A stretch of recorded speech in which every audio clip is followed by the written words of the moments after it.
राज्यामध्ये विधानसभा निवडणुकीची आचारसंहिता पुढच्या काही दिवसात लागण्याची शक्यता असताना या पार्श्वभूमीवर पार पडलेल्या आजच्या मंत्रिमंडळ बैठकीमध्ये अनेक मोठ्या निर्णयांची घोषणा झालेली आहे। ओएसिस फर्टिलिटीच्या तज्ञांनी आयव्हीएफ उपचार पद्धतीद्वारे 1 लाखांहून अधिक जोडप्यांना मातृत्व प्राप्तीचा आनंद दिला आहे। मोफत अपॉइंटमेंट बुक करण्यासाठी आजच संपर्क साधा। बऱ्याच काळापासून ब्राह्मण समाजाची परशुराम आर्थिक विकास महामंडळ स्थापन करण्याची मागणी होती, त्याला कॅबिनेटने आज मंजुरी दिलेली आहे। या महामंडळाच्या स्थापनेसाठी अनेक दिवसांपासून ब्राह्मण समाजाची आंदोलनं देखील सुरू होती। याशिवाय सरपंच आणि उपसरपंचांचं वेतन वाढवण्यासह अनेक मोठे निर्णय देखील आज पार पडले। राज्यातील सरपंच आणि उपसरपंचांच्या वेतनात दुपटीने वाढ झालेली आहे। तसंच ग्रामसेवक पदाचं नाव बदलून आता ग्रामविकास अधिकारी असं करण्यात आल्या असल्याचं मंत्री गिरीश महाजन यांनी सांगितलेलं आहे। ज्या ग्रामपंचायतींची लोकसंख्या 2000 पर्यंत आहे त्यांचं मानधन हे आता वाढवण्यात आलेलं आहे।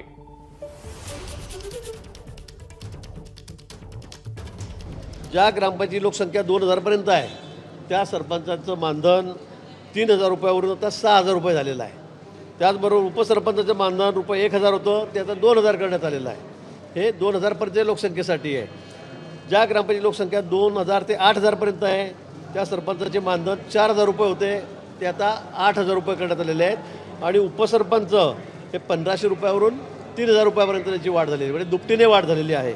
आणि ज्या ग्रामपंचायती लोकसंख्या 8000 पेक्षा जास्त आहे त्या सरपंचाचे मानधन 5000 रुपयावरून आता 10000 रुपये करण्यात आलेले आहे। आणि उपसरपंच जे 2000 रुपये त्यांना मानधन मिळायचं ते आता 4000 रुपये करण्यात आलेलं आहे। त्याचबरोबर ग्रामसेवकांच्या बाबतीमध्ये ग्रामसेवक आणि ग्रामविकास अधिकारी हे एकच पद समजण्यात यावं आणि त्यांना ग्रामविकास अधिकारी असं ग्रामपंचायत अधिकारी असं विचारण्यात यावं असा एक प्रस्ताव ग्रामसेवकाकडून आमच्याकडे आलेला होता, मागणी होती।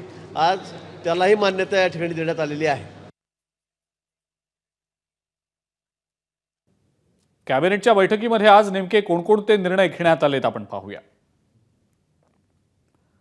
मोठा निर्णय पहिला तो म्हणजे सरपंचांच्या मानधनात दुपटीने वाढ करण्यात आलेली आहे। 2, 3 आणि 5 हजारांऐवजी आता 4, 8 आणि 10,000 रुपये इतकं मानधन करण्यात आलेलं आहे।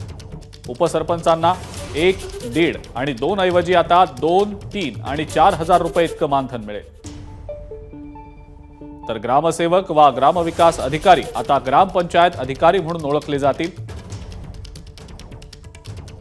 नव्या सांस्कृतिक धोरणाला देखील मंत्रिमंडळाने मंजुरी दिलेली आहे। या व्यतिरिक्त दुधाच्या अनुदानात 2 रुपयांची वाढ करण्यात आलेली आहे, आता 7 रुपये इतकं अनुदान दिलं जाईल। प्रधानमंत्री आवास योजनेतल्या कंत्राटी कामगारांच्या मानधनात 20% इतकी वाढ करण्यात आली आहे।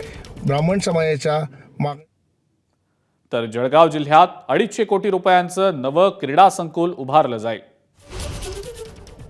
2 नव्या सूतगिरण्यांना मंजुरी देण्यात आलेली आहे। एक जळगाव जिल्ह्यातल्या शेंदुर्डेमध्ये उभारली जाईल।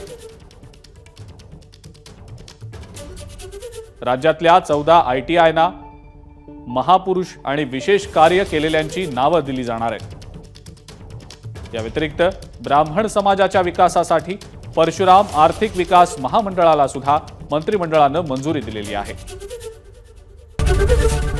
एबीपी माझा, उघडा डोळे बघा नीट।